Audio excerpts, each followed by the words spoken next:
This is a podcast about new crops. You're going to love it. Join us on The Cutting Edge, a podcast in search of new crops for Wisconsin. If you step back and think about what you just described, it's incredible that somebody has Oh figured yeah, how to do this. It's cool, yeah, right? yeah. I mean, It's totally wild that this is something that we can afford. Honestly, that we can afford to do.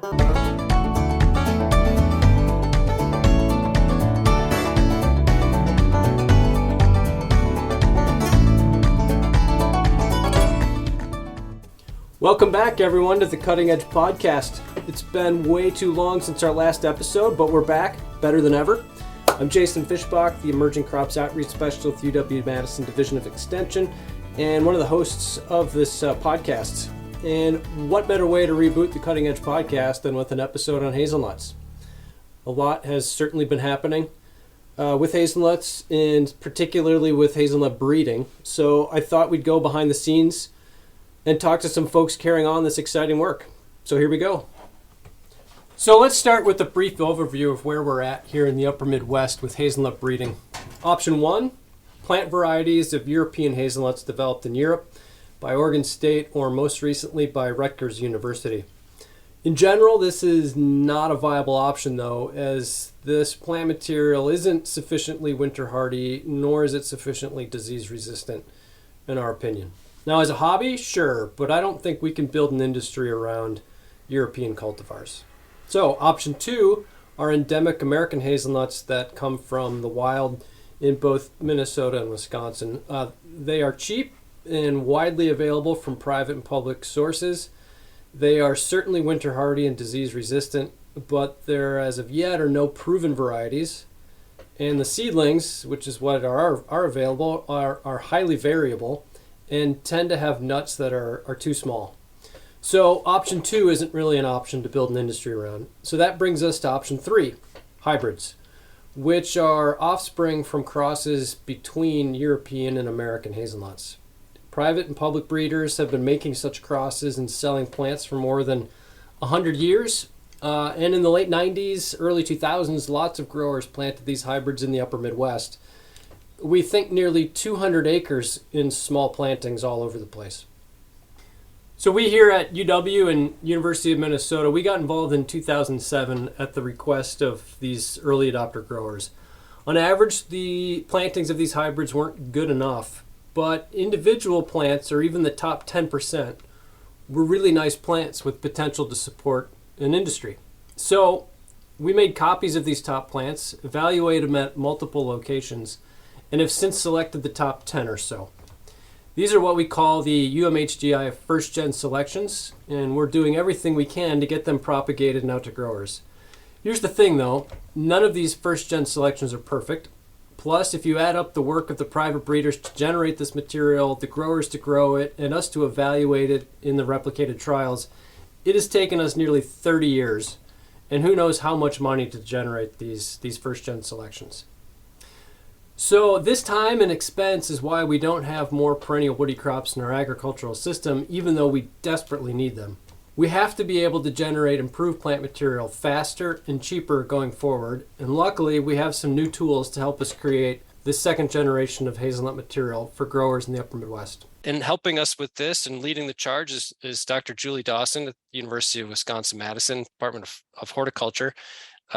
Julie, welcome. Thanks for taking the time this morning. Yeah, thank you for the invitation.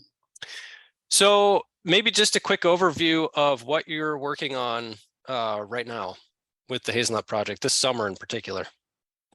Sure. So we're working with you, obviously, and with Lois to look at ways of improving the breeding program so that we can select parents that are most likely, as you said, to make the best crosses, and then plant the progeny that are most likely to have the combination of traits that we are interested in. And to do that, first we need to study the diversity in American hazelnut to see how much variation there is for traits that are really important, like the kernel size and quality, different types of bush architecture, resistance to EFB, there are some key traits that need to be there for growers.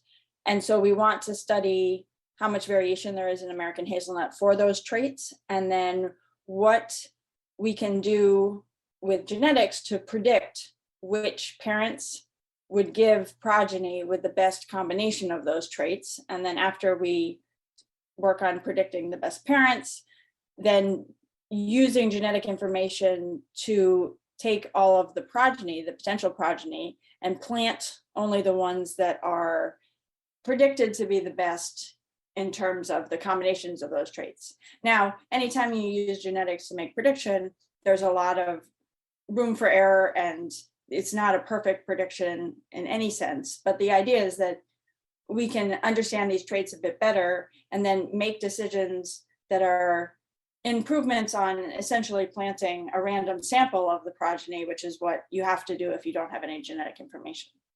And we have a large planting in Spring Green this year in collaboration with the Savanna Institute.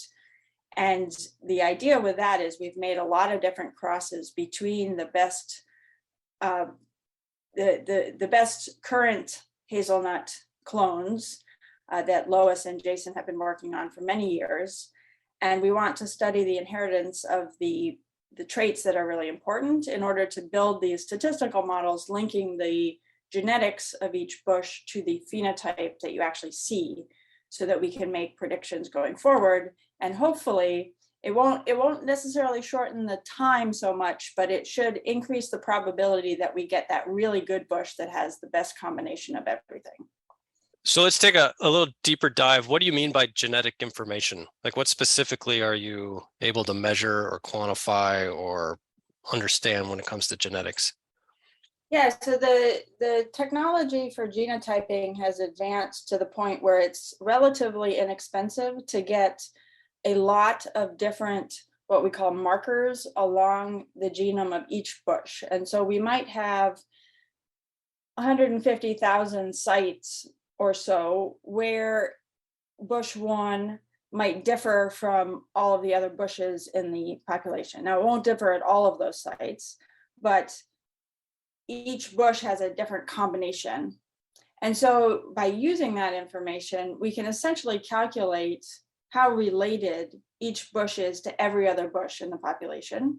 And because we know that relatives usually resemble each other more than unrelated individuals, and closer relatives resemble each other more than distant relatives, we can use that information on exactly how related each bush is to every other bush to make a prediction about how it would do in 5 years. Say, we genotype it when it's a seedling, we make a prediction about what its kernel characteristics are going to be, and then we validate that and improve the model as we go. So the genotyping itself doesn't really give us that information about the genes per se that are involved in those traits, but it allows us to use statistics to predict what that bush will be like in 4 years, or what the progeny of that bush would be like. Now, we're also working on understanding the genetics of the traits. And so we can use those markers and, again, a statistical model to test at each site along the genome, is that site more or less associated with a certain phenotype than another site? And so you test each marker to see whether it has a higher likelihood of producing a certain phenotype. And then eventually you can get down to having a marker that's really in the gene that controls kernel width, say, and then you can use that to select. The trick is that most of these traits, including kernel width, are not controlled by one gene. They're controlled by many genes. And so then you have to have many, many markers in order to actually tag each of those genes, which is a very long-term prospect. And in general, in breeding, unless you have very simple traits, so certain disease resistances are simple, not EFB, but certain other types of disease are very simple traits. Unless you have those very simple traits, usually you're going to be better off using the genotypes as a way of calculating these relationships with all of the other bushes in your program and making these predictions rather than trying to track individual genes. Now we might get lucky and we might have a few traits that are simple and only controlled by a few genes. And in that case, we can localize those genes by genetic mapping and then develop a marker that would track that particular gene and that particular trait. And that makes it relatively easy to screen things early on, where we would have, hundreds or thousands of seedling plants, and we could screen them all for that marker and decide which ones are going to be resistant or which ones are going to have the best kernel characteristics. That would be, essentially us getting lucky, because most of these traits are probably controlled by many genes, and that's what we're studying now. And in that case, what we would do is genotype all the progeny, hundreds of thousands of them, and then predict which ones are going to be the best. And, it's not a perfect prediction. So we would probably plant the top 30% or so, knowing that our predictions are not 100% accurate, but knowing that 30% are more likely to be good than if we took a random 30% from the progeny population. So let's use an example of how this could work. One of the things that growers think about or obsess about is plant height, especially those that are harvesting mechanically. If the plant gets too tall, like European hazelnuts tend to do, they don't fit through the harvester. So if I'm hearing you right, in theory, we could make crosses between parent A, parent B, and maybe parent B is relatively short and parent A tends to get too tall. We could then make a cross, grow out all those seed, take a little piece of leaf from each of those offspring, each of those seedlings, do the genotyping, basically sequencing part of the DNA. And then from that information, we could predict whether that seedling, which is still alive, say in the greenhouse, we haven't thrown it out yet, is going to be a tall or short plant. Is that exactly roughly how it would work? Okay. Yes. Yeah. And it would be a continuum, right? You would have shorter plants and taller plants. So you would predict about how tall it was going to be and decide, okay, we'll plant the 30% that's predicted to be shortest. And that would save you the resources of growing all of those seedlings out for 4 years to see how tall they got, because usually you don't have that. And so you're essentially saying, well, we got, 200 or so seeds from this cross, but we can only afford to plant 50 of them. So we're going to plant 50. And until genotyping was economically a possibility, it would essentially be a random 50. And you may or may not have the best in terms of plant height in that sample. But with a prediction, you can be a little more sure that you'll have the shortest plants in your sample of 50 if you make a prediction first about what they're likely to be. Now, prediction accuracy is, like I said, not anywhere near 100%. And so you still have to plant more than you think you need, but it's considerably less than if you had to plant, say, all of them to be guaranteed to get the shortest ones. Right. And until you actually know the genetic control and have markers for specific alleles, you'd never be able to get to 100% until that point, right? So, I mean, even when you have a marker for a specific allele, it's not 100%, but it's a lot closer. And so if you have, say, height is controlled by 1 or 2 genes, we could get in there eventually and say, okay, now we know which genes control height. And so we're going to just look for a variation within that sequence of DNA and just do a DNA marker in that gene, and we'll run that, and then we'll use that only to select, rather than genotyping with 150,000 markers.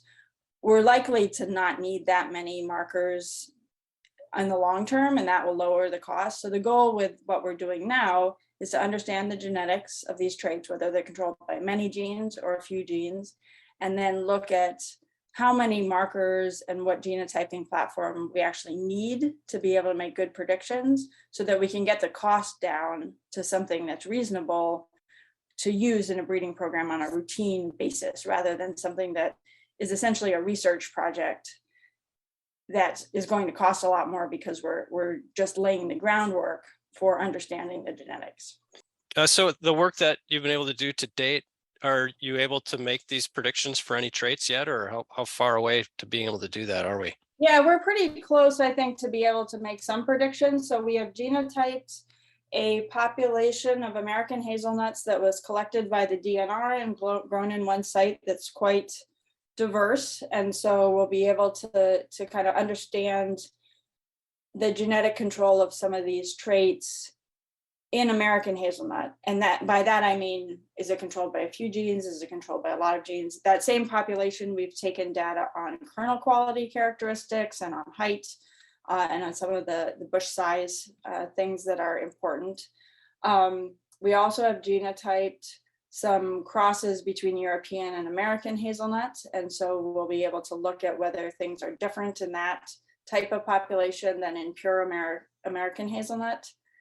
And we just got the genotypes back actually yesterday. So we haven't done the predictions yet, but the goal is to build models and to look at how accurate we can get within American hazelnut and then within crosses between American and European hazelnut, and use that then to predict which of those bushes would make the best parents. And next spring, we will make those crosses to then plant things out. And this is going to take several years, right, to validate whether those predictions are actually good. But in the meantime, we use what's called cross-validation to see whether our predictions are good. So we can be pretty sure that we're going to have a reasonable prediction before we wait 4 years. So what we do is we hide like a quarter of the population and we use the rest of it to predict that quarter. And then we say, okay, were they accurate or not? So we'll have that information before the spring. And then we'll use that information to select the best bushes to make crosses and then plant those progeny out. We also made crosses, like I said, between the best selections of American and European crosses and American selections, and those are planted out now. And so in 4 years, we will be able to measure the kernel quality traits on that. And because that population, we know what the parents are, we'll be able to get a lot closer to identifying genes within that population that are controlling certain traits. If those traits are under simple genetic control, that means they're only controlled by one or a few genes. If they're more complex, we will still be able to build a better model knowing what the parentage is. And those bushes will be a really good breeding population as well, because they're essentially best by best crosses. So we're likely to get some really good germplasm out of those crosses, in addition to being able to really advance how we are able to make these predictions and accelerate the breeding process. Like I said, it doesn't accelerate the trees or the bushes time to producing nuts and to getting evaluated. We still always have to evaluate these in the field and evaluate them in multiple sites before we want to make a recommendation to growers. But it will increase the probability that we're going to get that really good bush that combines all of the traits that we want. So Julie, last question here. With all these great advances in plant breeding and these genomics tools, things like GBS, SSR, QTL mapping, no one's ever heard of them. They're certainly not in the mainstream.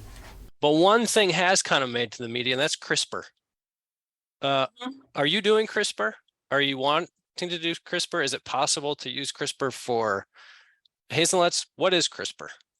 Yeah, so CRISPR is essentially targeted gene editing, where you would take a sequence of DNA that you know controls a trait, and you know what modification is needed to change that trait. So we're talking about traits that are under very simple genetic control that are well characterized, and that we know what all of the different alleles, which are different versions of the gene, do, and how to change one of those alleles to another one in order to make the plant, say, resistant to a disease or change the color of the fruit or something. Obviously not in hazelnut so much, but I think that in hazelnut, most of the traits that we are looking at, including disease resistance, are what we call quantitative, which means that they're controlled by potentially hundreds of genes, and those genes interact with the environment in a way that's sometimes difficult to predict. I mean, we try to predict it using statistical models, and that's a big part of plant breeding, is looking at interactions between the plant's genetics and the environment.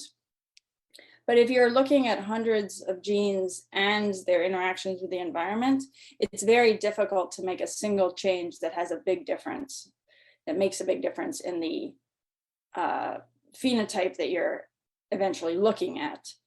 And so I think that in terms of practicality, we're not at the point in hazelnut where we could think about using CRISPR to change a trait in a meaningful way for growers. I also think that many of the hazelnut growers may be looking at lower input or organic practices, and in organic certification right now, you're not allowed to use CRISPR. So it would likely be better to avoid it in order to make sure that anything we release would be acceptable to certified organic farmers. I think that, eventually we may understand the genetics well enough that CRISPR might have a use in some circumstances, but it's hard to, from my vantage point right now, it's hard to see where that would produce something better than what we can do with classical plant breeding, which is essentially what we're doing. Even though we're using genetic markers, we're using them to understand the genetics. We're not using them to change specific genes in a lab. All right, Julie, thank you. Yeah, This has thank you. been great. Next up, we're going to talk to the one and only Scott Brainard, who's been on the front lines, in the trenches, use whatever metaphor you want, to do this work and dive into the genetics of these hazelnut plants. Scott Brainard joins us, Scott, to give us an update on what's happening in his world. Scott, welcome, and can you introduce yourself? Yeah, absolutely. My name's Scott Brainard, and I'm a postdoctoral researcher in Julie Dawson's program at University of Wisconsin-Madison. And my work is focused on, as Julie discussed, helping to develop these ways of using genomic data to improve efficiency of selection in American hazelnut, but also these American by European hybrid populations.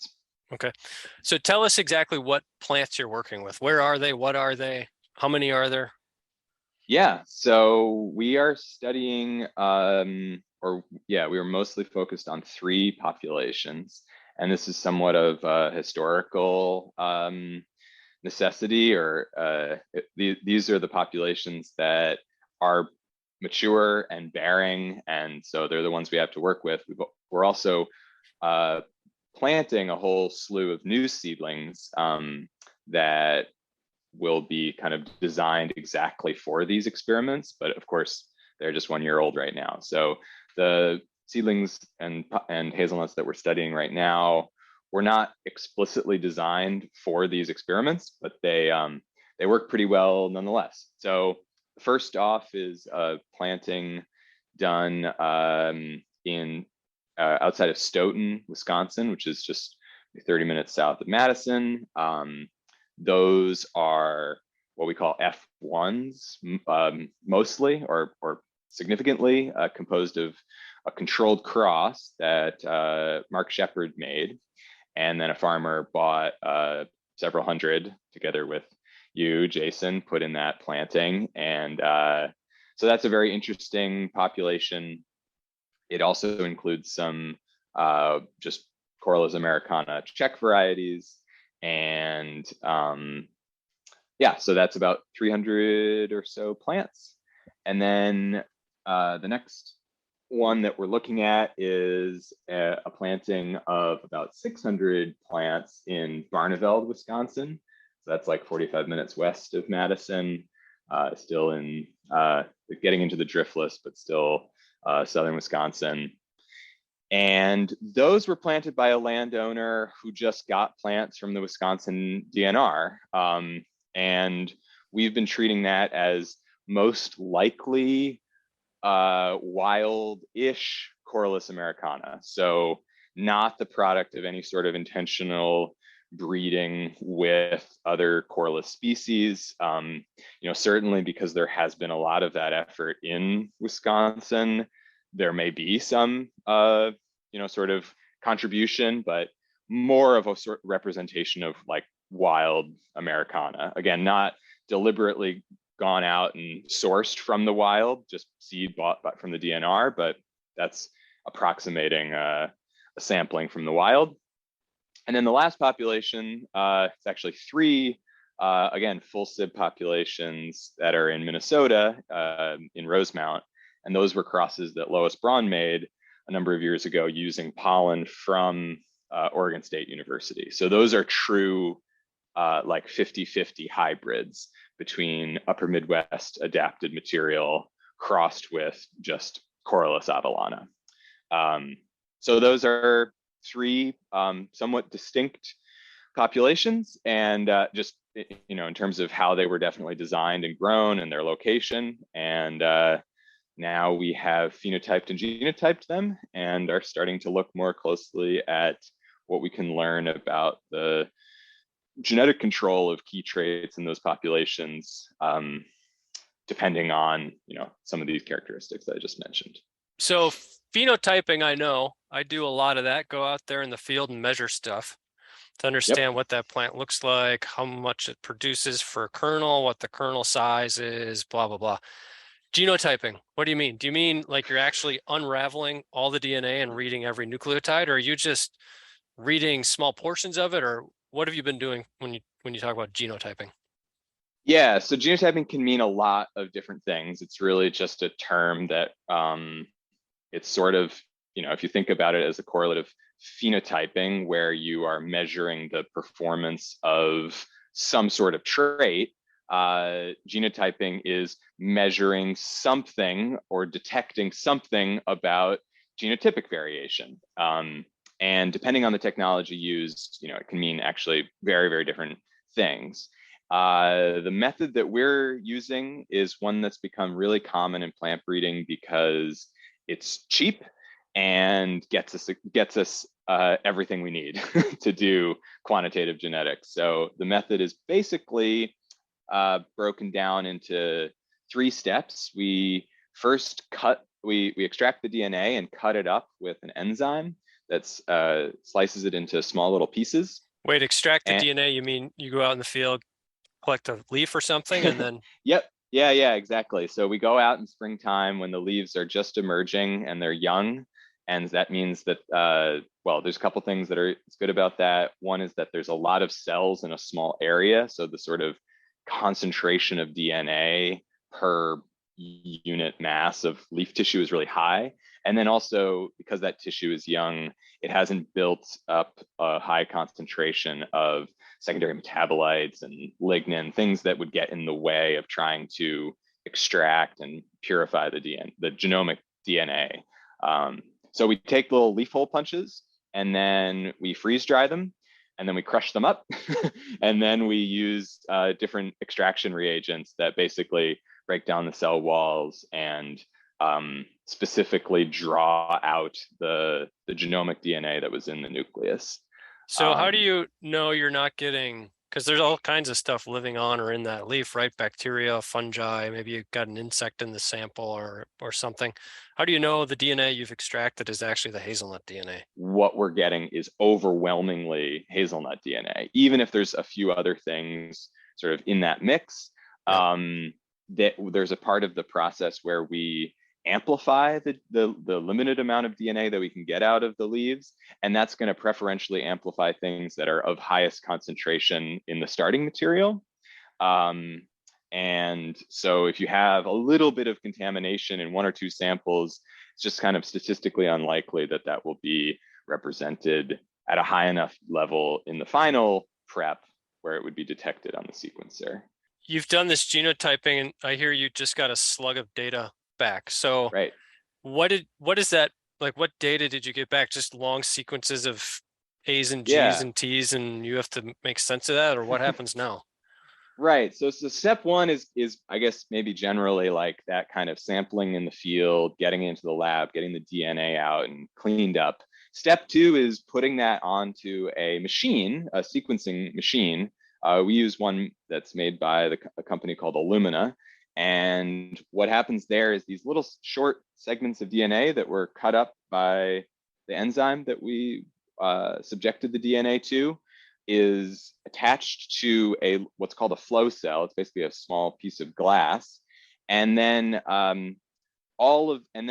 these segments are about 150 base pairs long after all of the processing that's done to them, and we get a readout using it's actually kind of an interesting chemistry that occurs. We wash over this flow cell in steps nucleotides that, when they bind to the DNA, so DNA is usually double-stranded. What we put onto the flow cell is single-stranded, so we can put nucleotides on one by one, and if they find a complementary base, they'll bind, and then, unlike normal bases, these will let off a little fluorescent light pulse when they actually anneal to any specific short little strand of DNA, and a camera takes a photo of that. So that's how the chemistry works. That's how the sequencing works. It's taking basically 150 photos of a flow cell with maybe 6 billion little slowly growing strands of DNA. And then there's a whole bunch of software on that sequencer that decomposes those light signals into exactly what you were just saying. Little long little strings of 150 ATCs and Gs. And we get, billions of these off of the sequencer, because we're sequencing, 1,500 samples. We're sequencing maybe 10 million what we call reads, so short little segments of DNA per sample. So a lot of data comes off this machine. If you step back and think about what you just described, it's it's incredible that somebody has figured out how to do this. It's cool, right? Yeah, I mean, it's totally wild that this is something that we can afford, honestly, that we can afford to do, right? With our little, Hazelnut group, which is, not exceptionally well funded or massive research enterprise. We're still kind of an upstart here in the ag world, and I mean, it costs about $30 per sample to do this, so nothing for sure when we're talking about but that's everything from extracting the DNA to sequencing it to the final step, which I'll talk about, which is the data processing. And I mean, this technology didn't exist 10 years ago. It was sort of in its nascent stages, maybe 10 years ago. But in terms of this machine, as I've described it, and its ability to do really this amount of throughput is very, very new and really exciting, because it gives groups like ours that don't have the resources of human geneticists or corn geneticists or mouse geneticists the ability to do all these really neat analyses. So you've got a plant, you've extracted the DNA, you've chopped it up into these bits that then you can use the sequencer to sequence all those little bits. And so any one plant, you're going to know the sequence on all these bits of DNA. Right. And now you've got how many plants at Barneveld? 400? Right. So there's about 600 plants at Barneveld, 300 plants at, roughly speaking, at Stoughton, and then up in Minnesota, another 300 or so. So altogether, a little over 1,000. So we sequence these little bits, and those altogether represent just a small fraction of the hazelnut genome. So back to your original question, we're not sequencing every base pair in the genome because we don't need to for the purposes for our experiments, and that would be really expensive. So what we do instead is this sort of reduced representation sequencing. And just so people are clear, you're nowhere near to the point of sequencing actual genes that control traits of interest. This is just like a broad level fingerprint of that particular genome. Exactly. This method is sometimes called genotyping by sequencing, and that's when you're using an enzyme to cut up the DNA. But a very related approach is called shotgun sequencing, and that kind of gets at the, I think the idea with a nice visual image, like you're just blasting the genome into these little bits and sequencing, just the ends of the fragments that are produced. Essentially, is what you end up doing. Mm-hmm. So once you have all these sequences, what we have actually for two different hazelnut plants, very kind of historically important accessions. One's called Rush, one's called Winkler. They were important in the early stages of the sort of early to mid 20th century initial efforts at crossing Americana with Avellana. One was important in the Northeast, one was important, Winkler, that was Rush. Winkler was important in the Midwest programs. We actually have sequenced and assembled what's called a reference genome. So that's where you do sequence every single base pair and get them all in the right order. And that's actually quite expensive and a whole different kind of sequencing that I won't get into, but that's been sort of a sidebar project for these two plants.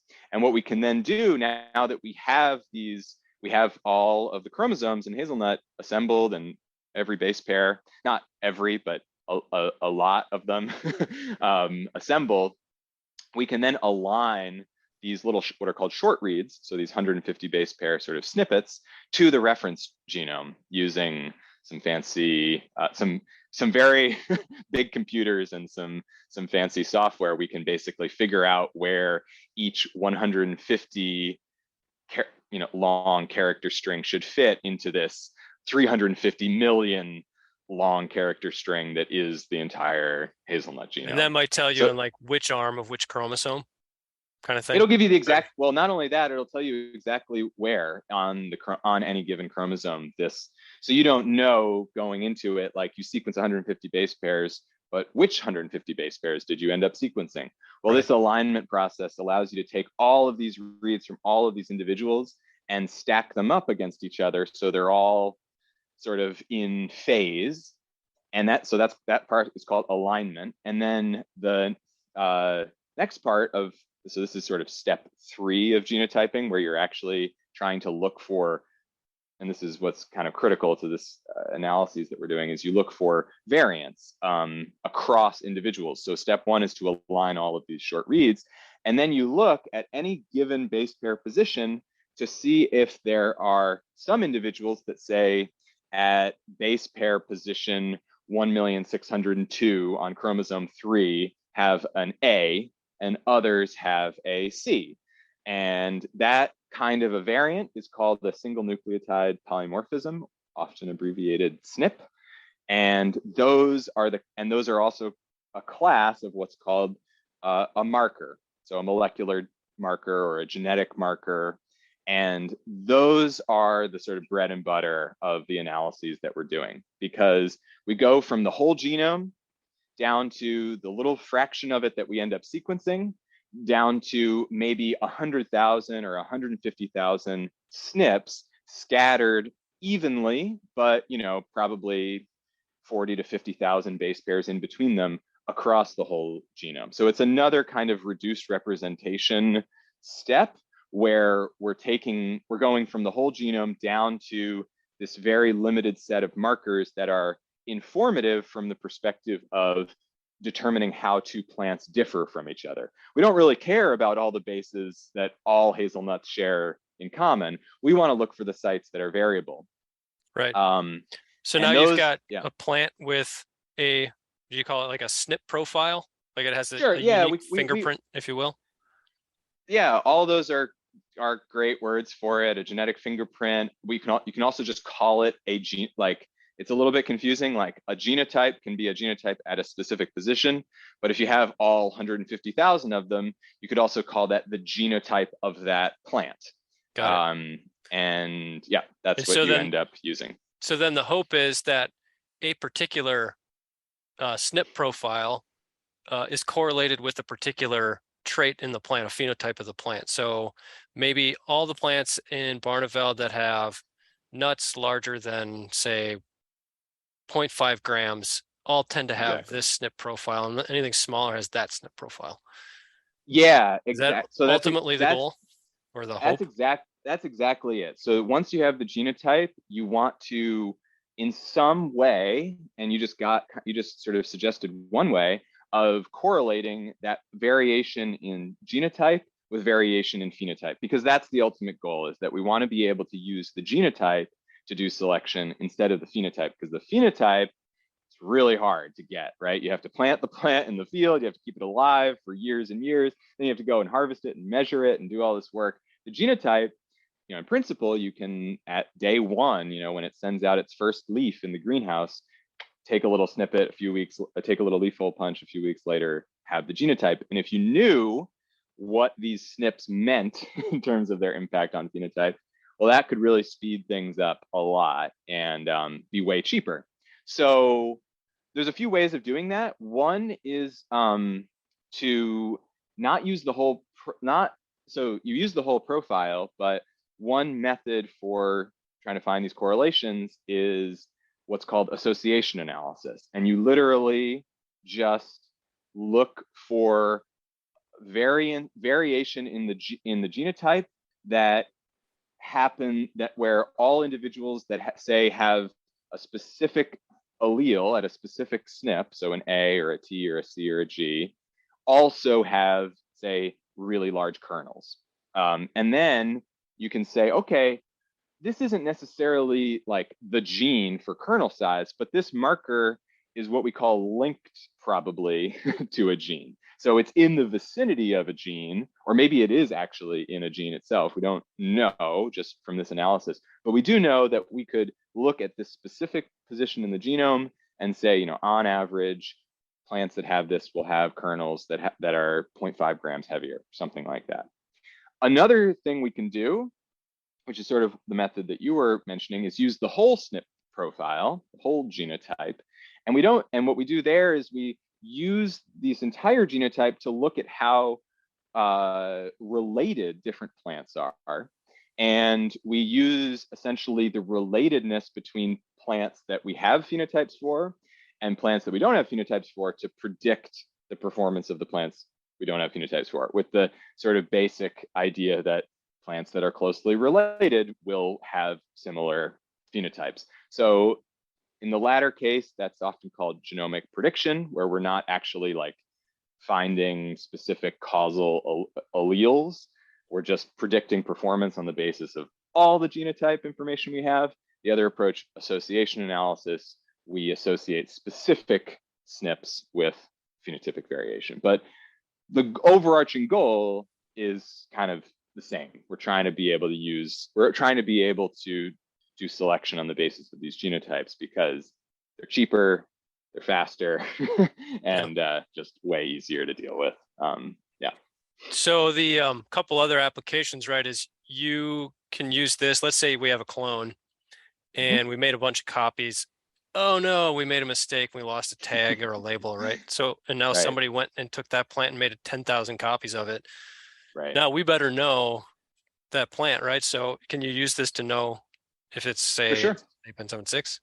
Got it. Yep. What about, one thing we've talked about is making crossing blocks. So we've got parent A, parent B, tons of both of them in an isolated cornfield. We let them intercross, and we suspect that all of the offspring will be, on average, good enough to be commercial. And so this could be a method to create, or plant material for the industry. But we also know pollen blows around miles and miles. So can you use this to know who mom and dad are of any given plant if you have the SNP profile of mom, dad, and the kid? Sure can. Yeah, we've actually done both of those things. We've submitted multiple tissue samples from individual plants as well as multiple copies of those plants, and been able to use the multiple plant sequencing as sort of the control, and see that, yeah, indeed, a true clone using this genotyping method will be nearly identical, even on two distinct runs of this entire genotyping pipeline. We've also been able to, if we have the sequences of both parents in a given cross, sequence all of the progeny and figure, and even when you're doing a controlled cross by hand, there's going to be mistakes. Mistakes. Plants want to cross with, these outcrossing plants, they want to cross with each other. So even when you're trying to do a whole lot of pollen control, there'll always be some contamination, and we can pick that out real easily with these markers. So yeah, both of those sort of quality control things are possible, and it's kind of funny as these methods have gotten cheaper and more widespread. Really established breeding programs with potato breeding programs or corn breeding programs with long pedigrees, records going back, maybe over 100 years. People have been finding errors in them, and I think having a lot of fun, just kind of correcting the historical record and finding some really interesting things, that certain clones that are just extremely important to the industries, maybe for these real staple crops, are not what we thought they were. So yeah, this can be really helpful in that regard. So just curious, you've got this huge pile of data you got. Is this like you analyze this on your laptop, or do you have to schedule time on a supercomputer, and how long is this going to take you to answer all the questions you want to answer? It depends. So one of the reasons for kind of cutting down the data set in these different reduced representation ways is to make it faster and easier to deal with, because the data set that we get off the sequencer is on the order of terabytes. And then for those first steps where we are aligning reads and calling SNPs, that's done on maybe not a supercomputer, but we farm that out to. So actually, I should mention the sequencing is done by the UW Biotechnology Center that owns one of these fancy Illumina machines and knows how to use it. They're really expensive, and so it's become more and more common now for what are called core facilities to buy the sequencing platforms, which are super high throughput, and then pool experiments from multiple research groups on any given run of that sequencer to drive down costs. And then the initial stages of the analysis is done by the Bioinformatics Resource Center, which has a really big computer, and they're able to, with lots of processing cores and lots of RAM, and they're able to do those initial stages. Once I get the data in the form of the SNPs, I can do that on my laptop. I wish I had a slightly faster laptop, because it can sometimes take 20 or 30 minutes for an analysis to complete. But now that we've got this data, it's probably something where over the next few months we'll start to be able to do both of those, or we will do both those association analyses and genomic prediction analyses, and have results over the course of the summer here. So cool. So you've been waiting on this data and working on it for a long time. Yeah. And with that Stoughton planting, I've been waiting since 2011 to know exactly what those plants are. So that's what I'm most interested in. But for you, what question are you wanting to answer first? What have you been waiting to answer first? What's the most interesting? Yeah. So it might be good to mention, it has been a long wait, and that's, so maybe the way that I represented it sounds like, oh, this is really easy, once you know what you're doing. And actually, when you're doing this on a new species, there's all sorts of things that you have to optimize. The choice of the enzyme to cut up the DNA, how long to run the sequencer, there's a whole bunch of things that we had to optimize, and we didn't do them the right way the first time. And so now that we have a protocol down that actually works for Corylus americana, I think the method I just described is actually pretty straightforward, and we'll be able to repeat it pretty easily. But it has been a long time coming. So I guess for me personally, there's a couple things that I'm really excited about. One is you can also use these SNPs to look at not just like, is parent A and parent B truly the parents of offspring C? You can also look at just like population genetics questions, the demographics. So we can see, for instance, how wild are these Corylus americana plants from the DNR? How much Avellana is in them? And so and how different are they from the plants at Stoughton versus the plants at Rosemount, say. So we can look at kind of like a big picture. When you have this many plants, you can really start to see interesting clustering of subpopulations within these different interspecific hybrids, which is, I think, really cool to see. One of the things it gets at is, how easy is it going to be to breed for these traits? How much of the variation in the trait is transmissible to the next generation? Having a high heritability means that you're going to be able to make genetic gain. So let's say, talking about kernel, just to make it specific, kernel percentage.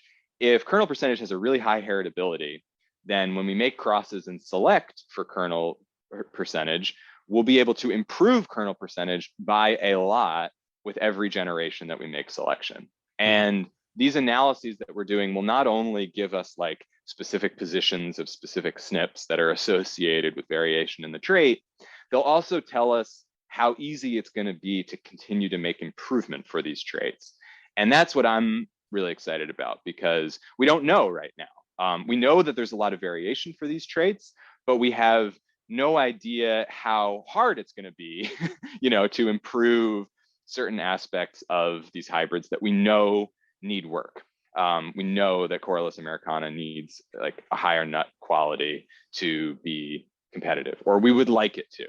Maybe it's not an absolute necessity. So yeah, that's what I'm really excited about. And I'm really optimistic too, because, this is pretty wild material from, if you stack it up against corn or something, that's been undergoing intensive selection for so long. I think that there will be a lot of quote unquote low hanging fruit where there will be traits where we can make really rapid gain, or at least expect to, on the basis of these results. Well, the American hazelnut population in particular has never really been worked with other than somebody, private breeders over the years making some collections from wild populations, growing them out, and maybe they found something interesting. It's kind of where Rush came from, or even Winkler. Mm-hmm. And we have a little bit of data from Mike Demchik about the diversity or genetic variability across the landscape, from North Dakota to Michigan. And it seems to be, at least the analysis he did, a highly diverse population, but we really don't know how diverse it is for particular traits, both the genetic control of those traits and also just the phenotype. And this Barneveld data set is really, pretty amazing, because we don't have anything like it yet. Nothing's been published before, so this is cool.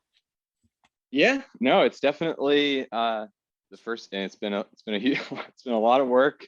That's been maybe I should just mention, like, on the phenotyping side in particular. I mean, you and your crew has helped a tremendous amount with this, Jason, but like a lot of people in Julie's program and Lois Braun and Mark Hammond up in Minnesota, who have done so much work in recording very precise phenotypes about all of these bushes, because that's the real laborious part, is that we hope to eventually be able to just use the genotypes, but to do the analysis first, we have to have both. And that's, I think, one of the reasons nobody's done this before, is it's a ton of work, and you end up, spending a lot of time getting phenotypes on bushes that you kind of know aren't the ones you want, but to do the experiment, you still have to study them. So yeah, it's been a lot of work, but I think what's come out of it is hopefully going to be really cool.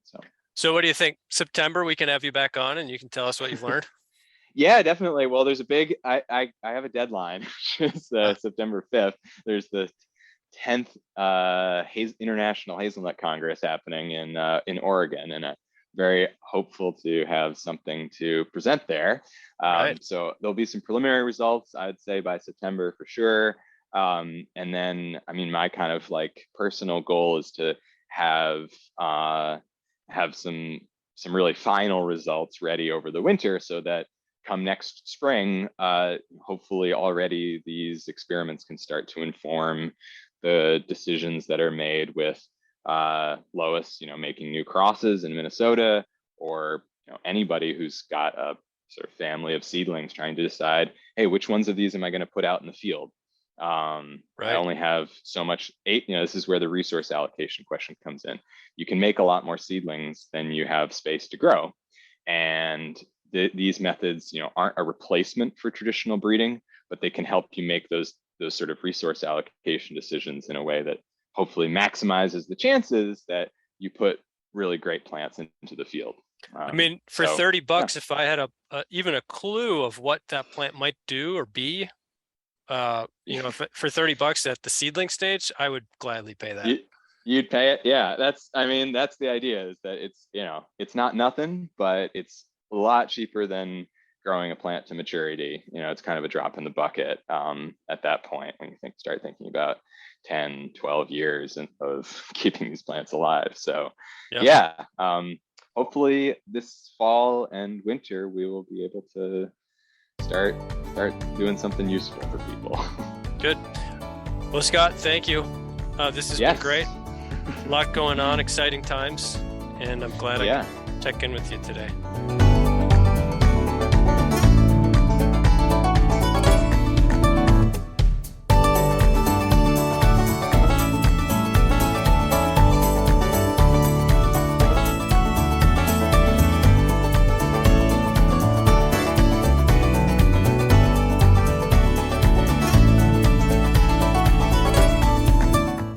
Brought to you by the University of Wisconsin-Madison Division of Extension.